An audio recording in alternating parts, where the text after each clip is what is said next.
Here we go. Let's get on board with round number 2. Game 2 is underway. On board now with JB Jack Baxter. Picks up a nice early assist and gets cleaned up. Frustrating. Now, Baxter was another guy who didn't have a greatest first round there, and he's got to look to back balance. He's a confidence player, so the kind of that sort of first round may affect him more than others. But I think he might be trying to shake that confidence thing now because he's so experienced in tournament play now, and I think he just seems like he can do it when he's not talking crap and he's not, at his best. I still think he's got a lot of skill and can come through. Just to get his head down and give it all he's got. But right now, Gunnar is off to a really commanding lead. Taking on Fragby right now. Baxter gets cleaned up. Gunnar at the head 7. The rest of the pack trailing behind with 4s and 3s. Could this be Gunnar's game? It's quite hard to lose the momentum in the free-fall at this level, but again, anything can happen. Could this be Gunnar's game? Could we see a real close free-fall final? Hopefully. I obviously want to see a close one. Gunnar obviously had that phenomenal second game at ECL1. He just went absolutely ballistic and smashed everyone. Now we see Fragby on 6 kills, going to the teleport, going to take on Baxter. Buck 20 cleans it up nicely. But Fragby he's getting off to a really good early start. Nice spawn there, has Shay on the ramp. It's going to be one of those annoying fights, but Fragby takes him. Nice 5-shot, representing the royalty org. And I want my man Fragby to do big things. I think he's a good player. And I want one of the royalty boys to come away with something this weekend. And Fragby's also got a big tab to pay off in Manchester, we hear, for the young lady. So he has to win this. Shay out DMRing in there, but Fragby staying pretty solid, staying aggressive, which is nice to see. Buck 20 is going to go down surely in the back of the head. Gunnar going to be cleaned up for a double eventually. Turns around, triple surely, but no, choke. Jack stuck him before he died. Unreal play from Baxter. L triggering him right at the end, and Trojan getting off to an absolute flyer here, Miles, on 13 kills. Your boy's coming good. Come on, Trojan. I'm still backing this horse. I'm still backing this Trojan horse. I'm not coming out of this one. Good aggressive play there through use of sprint. Good use of sprint, getting this, the big jump to get an angle on someone to get the headshot. Always smart, always very, very good. As we are now back on board, I think with Fragby again, he's playing really well, getting off to a nice lead. No, it's not Fragby. It must be. I think this might be Trojan. My boy Trojan picks up an assist and a headshot. Medal's very confusing in Halo Reach. You seem to get a medal for absolutely everything you do. I'm surprised it's not a reload medal. It's kind of nice, though, for assists because, especially in an FFA final, you kind of see who's getting siphoned, like basically helping out on kills. You kind of see who's siphoning up kills. Obviously, when you walk away with 37 frags, you've had help. A big triple. Nice right now triple. They're unbelievable. The whole game seemed to revolve around the bottom middle area there, and Trojan was there with his Henry, cleaning house. Picks up a nice triple. Again, a small lead now for Trojan.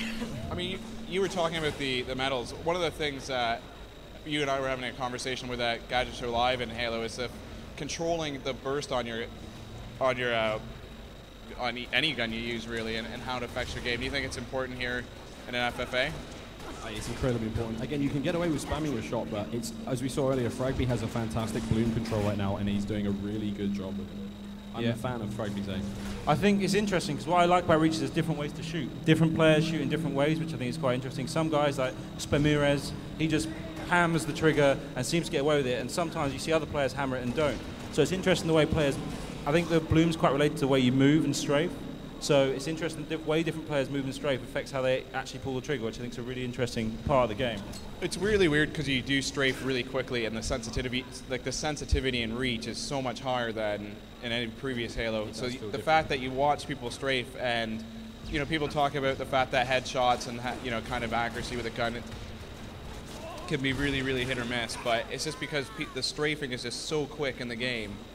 And when you're trying to counter someone's strafe yourself to try to get hit good shots, like we're seeing it right here, they're actually strafing in sync there rather than strafing against each other. Most of the time you're going to see 2 guys strafing against each other, which obviously whoever wins that is showing more and more skill. Yeah. As we're on board with Trojan, we see the 2 big Europeans, Gunnar and Trojan, getting out to a big lead with Fragby just behind them.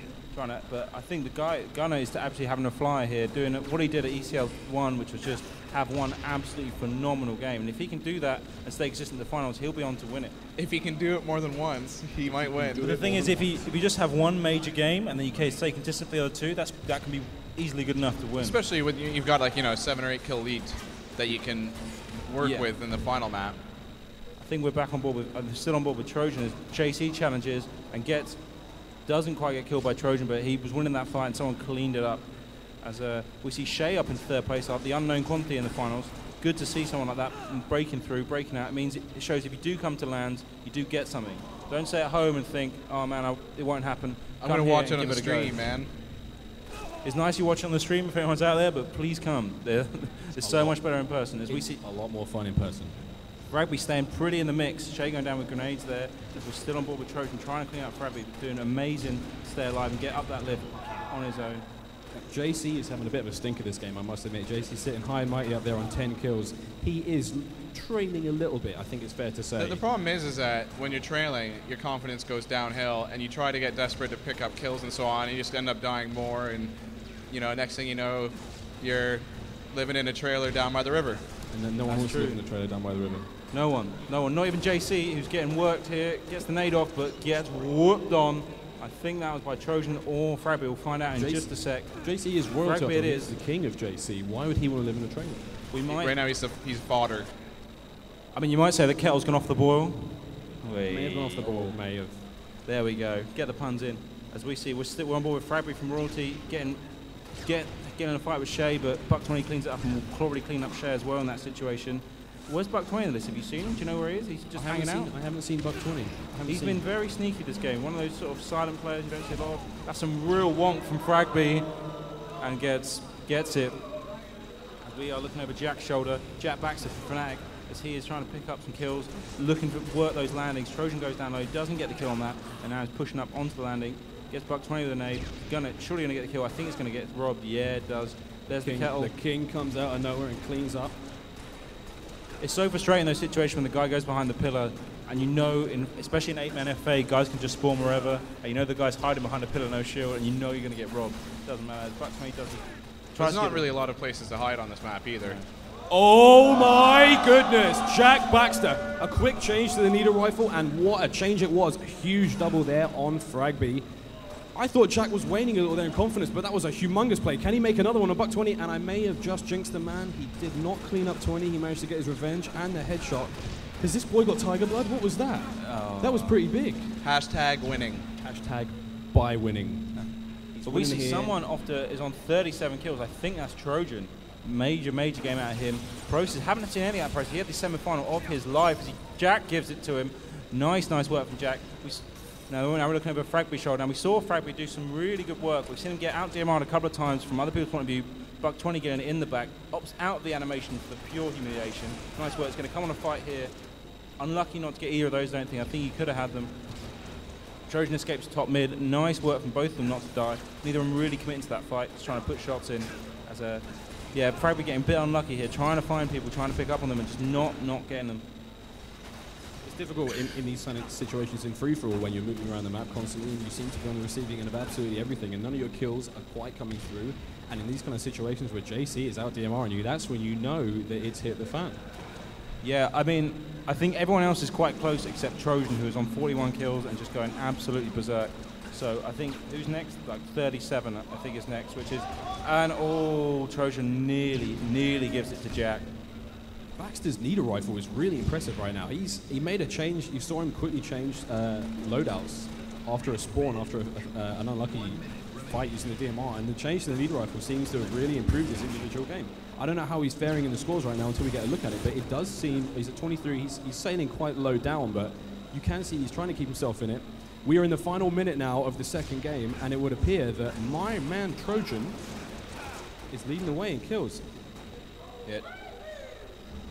Doing very well, Trojan, having a massive game, coming out really close, especially after getting whooped on in the first game. It's going to be very tight in scores between him and Fragby and co. Fragby needs to have a really good end to this game and a strong final game if he wants to stay in the mix for the win. As we're now looking over Shay's shoulder, Shay the new guy, good to see someone like that. That is going to be a bundle down bottom mid. He doesn't get any of those. He gets Buck20 with a nade, but doesn't get the triple that was clearly on for him. Bit unlucky there. But Shay sitting in fourth. Fragby dropping down to fifth with 28 kills. Trojan miles and miles out in front on 45. Was that a play on where's their pink? Miles and miles out front. He is my pick. Trojan, good pick I think. As that game ends, we see Trojan on 45, Gunner 41, Buck20 43. I mean, I think it's going to be tight scores-wise now. Buck 20 seems to be the most consistent at the moment. Consistency pays off, obviously. Buck 20 there, very quiet, like always. Don't really hear much from him, but of course he's in the top 3 there. Gunner, really, really good, strong first half to the map, but kind of tailed off towards the end, especially once we saw Mr. Jack Baxter basically set himself on fire and pull a Charlie Sheen there. But Trojan, of course, the dark horse, pulls in there, sneaks out, walks away with a win.